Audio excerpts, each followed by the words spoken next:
Hello mga loves, good morning. Another recipe na naman ako, yung laham marag. Alam niyo ba yung laham marag mga loves? Yung ano ba yun? Yung chef, yung karnero.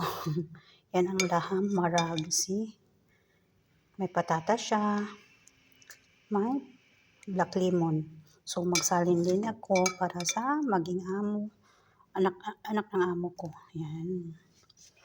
Beef ba? Parang laham, marag. Beef laham. See? So, dito, maglagay ako dito ng para bigay ko sa kanila.